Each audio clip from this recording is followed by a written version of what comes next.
Welcome to the weekend edition of Fast Five by Fear and Greed. I'm Sean Aylmer, and good morning, Adam Lang. Good morning, Sean.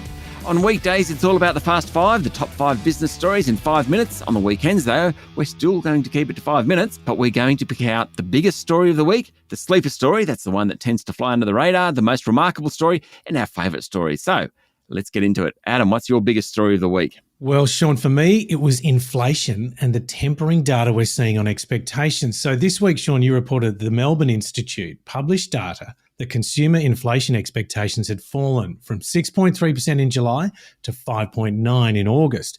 Also this week, the actual inflation rate in the USA slowed from 9.1% in June to 8.5% in July. These are early signs and potentially great news that one of our biggest economic challenges may be tempering. Let's hope that's the case, Adam.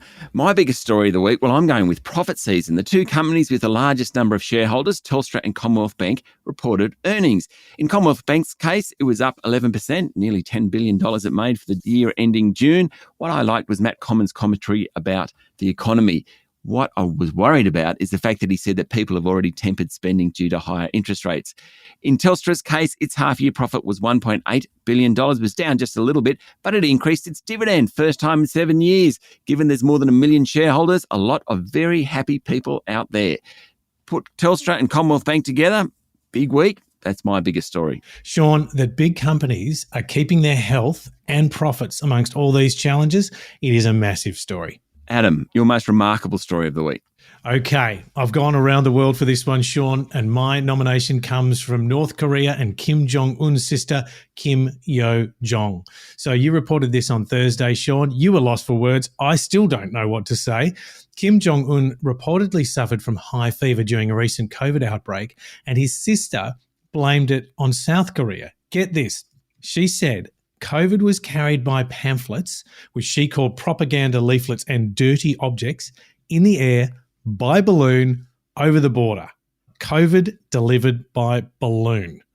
Now, that has got to be the most remarkable story for the week. Yeah, you're probably right. Mind you, I've got a good contender in this one because I'm still shaking my head in disbelief about this Australian Securities Investment Commission survey. It showed that 44% of mum and dad investors hold cryptos. Fair enough. It's the second most commonly held asset behind equities.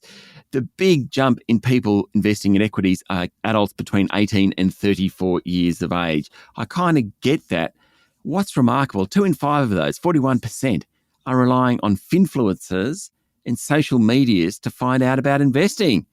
This is your money, people. Why are you going to social media and finfluencers to find out where to put it? Treat it respectfully. There's a slight chance you'll get lucky, but 99% of you won't. Go and find someone who knows what they're talking about. Remarkable that people spend their money that way. Absolutely, Sean. Financial advice is not generally found on Instagram. Please, as Sean says, go and get professional advice. I'm going to jump in here and mention my sleeper story because you may well agree with me on this one. There was so much going on this week, particularly around earnings season, that one story didn't get the attention it really deserved. The Reserve Bank of Australia is exploring use cases for a central bank digital currency. Now, this is a major step towards introducing a digital currency. The bank is collaborating with the Digital Finance Cooperative Research Centre and will run a trial. Now, a central bank digital currency is not like a cryptocurrency. Instead, it would be backed by some sort of central bank or government guarantee. Where it is similar is through the use of crypto technology. I reckon a digital currency is inevitable, and the Reserve Bank this week took a big step towards introducing it. Sean, this relates back to your previous story on finfluencers and cryptos. This is a massive story and it is a sleeper. Bring it on.